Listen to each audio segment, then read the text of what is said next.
بسم اللہ الرحمن الرحیم۔ شروع اللہ کے نام سے جو بہت مہربان اور نہایت رحم کرنے والا ہے۔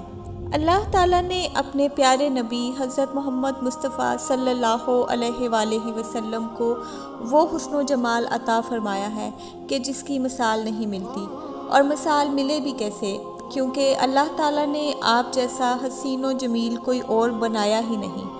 صحابہ اکرام نے آپ صلی اللہ علیہ وآلہ وسلم کے کمال حسن و جمال کو نہایت ہی خوبصورت انداز میں بیان کیا ہے۔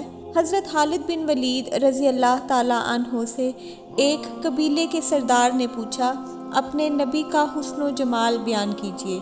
فرمایا، میں تفصیل سے بیان نہیں کر سکتا۔ اس نے عرض کیا، مختصر سا بیان کر دیجیے۔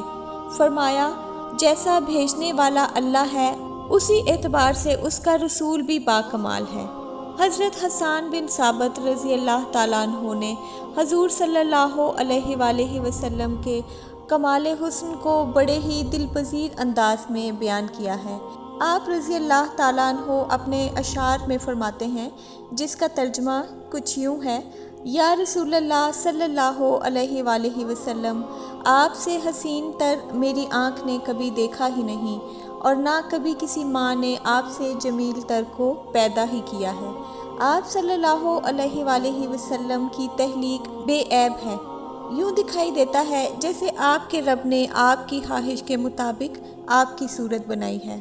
حضرت جابر رضی اللہ تعالیٰ عنہ بیان کرتے ہیں کہ میں نے ایک مرتبہ نبی اکرم صلی اللہ علیہ وآلہ وسلم کو نئے کپڑے پہنے چاندنی رات میں دیکھا۔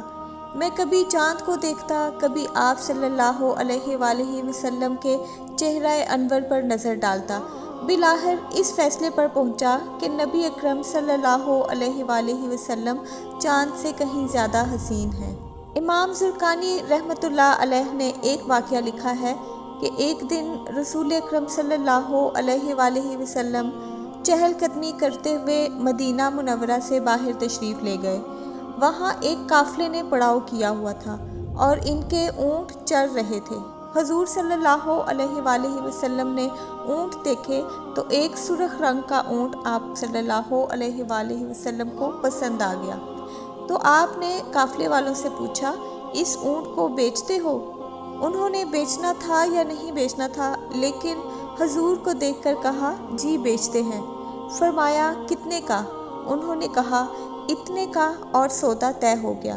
حضور اکرم صلی اللہ علیہ وآلہ وسلم نے فرمایا کہ میں سیر کرنے آیا تھا اور تمہارا اونٹ مجھے پسند آ گیا۔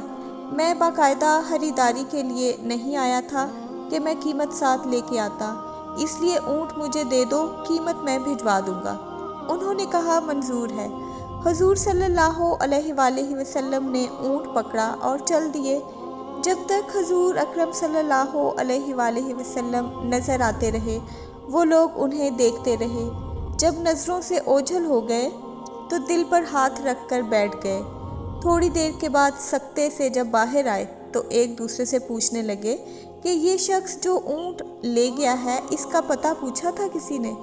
جب کسی کو نقد سودا دیا جائے تو اس کا عطا پتہ پوچھنے کی ضرورت نہیں ہوتی، اور جب کسی کو ادھار دیں تو یا آپ اسے جانتے ہوں یا درمیان میں کوئی ضامن ہو یا کوئی چیز گروی رکھی جائے۔ اتنا قیمتی اونٹ ہم نے اس شخص کو دے دیا اور پتہ ہی نہیں پوچھا، کوئی پتہ ہی پوچھ لیتا، کسی کو ہوش ہی نہ رہا۔ ایک شخص نے کہا، جب وہ شخص بات کرتا تھا تو منہ سے پھول جھڑتے تھے، میں تو بس یہی دیکھتا رہ گیا۔ دوسرے نے کہا، میں تو ان کی آنکھیں دیکھتا رہ گیا۔ تیسرے شخص نے کہا، میں تو ان کی مسکراہٹ کو دیکھتا رہا۔ وہ کہنے لگے، جو بھی ہوا ہم اس کے حسن میں کھو گئے، اور وہ اپنے حسن کا جادو جگا کے قیمتی اونٹ ہم سے لے گیا۔ امام زرقانی رحمۃ اللہ علیہ لکھتے ہیں کہ جب انہوں نے یہ کہا کہ ہمارا قیمتی اونٹ وہ شخص لے گیا اور اپنا عطا پتہ بھی نہیں بتایا، تو قافلے کے سردار کی بیوی جو اب تک خاموش بیٹھی تھی، خیمے کا پردہ سرکایا اور ان سے مخاطب ہو کر بولی، خبردار، اس کے خلاف کوئی بات کی تو اگر وہ قیمت نہ دینے آیا تو مجھ سے لے لینا، میں ضمانت دیتی ہوں۔ انہوں نے کہا کہ اچھا تو اسے جانتی ہے؟ کہا واللہ میں بھی نہیں جانتی۔ تو کہا پھر ضمانت کیسے دے رہی ہو؟ تو اس عورت نے کہا جب تم سودا کر رہے تھے تو خیمے کی اوٹ سے میں نے اس کا چہرہ دیکھا تھا، اور جس کا چہرہ اتنا پیارا ہو وہ جھوٹ بول ہی نہیں سکتا۔ ابھی یہ باتیں ہو ہی رہی تھیں کہ اتنے میں حضور صلی اللہ علیہ وآلہ وسلم کے غلام آ گئے اور کہا کون ہیں وہ لوگ جن سے ہمارے آقا نے اونٹ خریدا تھا؟ انہوں نے کہا جی ہم لوگ ہیں۔ کہا یہ حضور صلی اللہ علیہ وآلہ وسلم نے کھجوریں تمہاری ضیافت کے لیے بھیجی ہیں اور یہ تمہارے اونٹ کی قیمت ہے۔ انہوں نے کہا قیمت ہمیں بعد میں دینا، ہم تو خود بک گئے ہیں، ہمیں پہلے یہ بتاؤ کہ وہ رہتے کہاں ہیں؟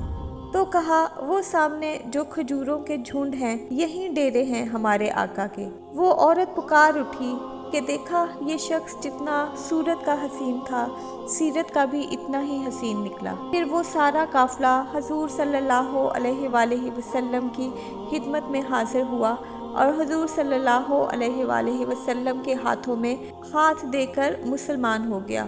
مجھے امید ہے کہ میری آج کی یہ ویڈیو بھی آپ کو اچھی لگی ہوگی۔ ویڈیو کو لائک اور شیئر کرنا نہ بھولیے گا، اور اگر آپ میرے چینل پر نیو ہیں تو اس کو سبسکرائب بھی کر دیں۔ ویڈیو دیکھنے کا شکریہ۔ اللہ حافظ۔